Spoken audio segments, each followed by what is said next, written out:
بسم اللہ الرحمن الرحیم یا ایہا الذین آمنوا اذا قمتم الى الصلاة فاغسلوا وجوہکم وایدیکم الى المرافق وامسحوا برؤوسکم وارجلکم الى الکعبین۔ اللہ تبارک و تعالی نے قرآن مجید کی اس آیت کے اندر وضو کے 4 فرائض کا تذکرہ فرمایا۔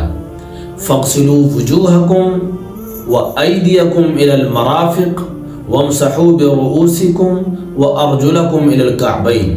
فرائض کا مطلب یہ ہوتا ہے کہ اگر ان میں کوئی کمی کوتاہی ہے تو آپ کی وہ چیز نامکمل ہے۔ وضو کی ویسے تو 13 سنتیں ہیں، مستحبات ہیں، لیکن فرائض کا مطلب یہ ہے کہ اگر یہ فرائض کم از کم پورے ہو جائیں تو آپ کا وضو مکمل سمجھا جائے گا اور آپ اس سے نماز پڑھ سکتے ہیں۔ یہ فرائض کا مطلب ہے۔ سنتوں کا مطلب یہ کہ اگر وہ بھی آپ مکمل کر لیں ساری چیزیں تو وضو آپ کا کامل اور اکمل ہو جائے گا اور آپ پورے ثواب کے مستحق ہوں گے، پوری فضیلت کے مستحق ہوں گے۔ لیکن ابھی ہم آپ کو وضو کے صرف فرائض بتانے لگے ہیں، اور فرائض وہ ہیں کہ کم از کم وہ تو پورے ہونے ہی چاہیے ہر صورت میں۔ اگر وہ نامکمل ہیں تو آپ کا وضو نہیں ہے، جب جس کا وضو نہیں ہے اس کی نماز نہیں ہے۔ حضور نبی کریم صلی اللہ علیہ وسلم کا ارشاد مبارک ہے کہ لا تقبل صلاۃ بغیر طہور، کہ وضو کے بغیر نماز قبول نہیں ہے۔ تو سب سے پہلے وضو کے فرائض میں سے پہلا فرض ہے فاغسلوا وجوہکم، کہ تم اپنے چہرے کو دھو، اور چہرے کے دھونے میں جو حد بندی ہے وہ یہ ہے پیشانی کے بالوں سے لے کر ٹھوڑی کے نیچے تک، ایک کان کی لو سے دوسرے کان کی لو تک، یعنی یہ جو گول دائرے کے اندر چہرے کا جو حصہ ہے اس کے اندر بال کے برابر بھی کوئی جسم، کوئی حصہ خشک نہ رہے تو آپ کا وضو مکمل ہے۔ اگر خشک رہا تو پھر آپ کا وضو مکمل نہیں ہے۔ تو سب سے پہلے آپ کا مکمل چہرہ اطمینان اور تسلی اور سکون کے ساتھ اس کو دھویا جائے۔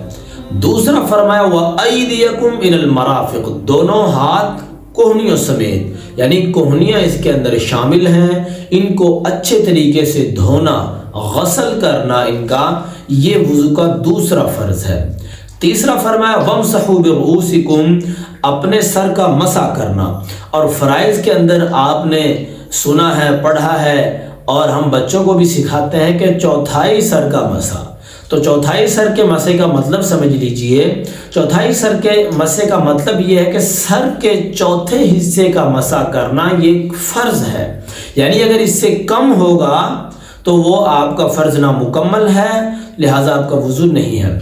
اچھا، سر کے چوتھائی حصے کا ہم اس کا حساب کیسے لگائیں گے، اس کا ہمیں کیسے معلوم ہوگا کہ سر کا چوتھا حصہ کون سا ہے؟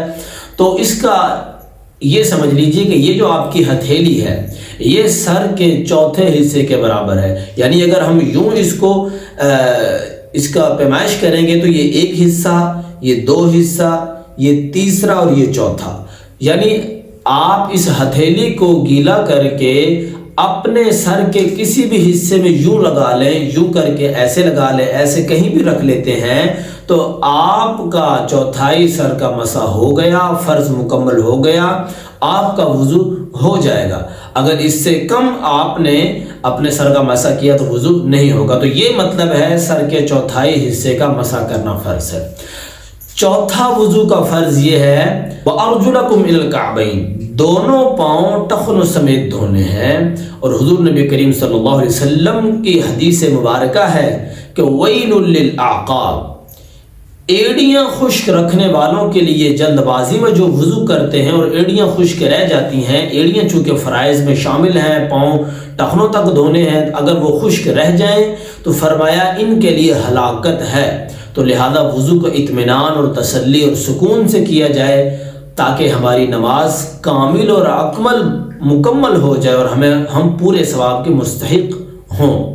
تو وضو کے 4 فرائض کا تذکرہ فرمایا۔ سب سے پہلے فاغسلوا وجوہکم، اپنا چہرہ دھونا، چہرے کی حد بندی میں نے عرض کر دی ہے۔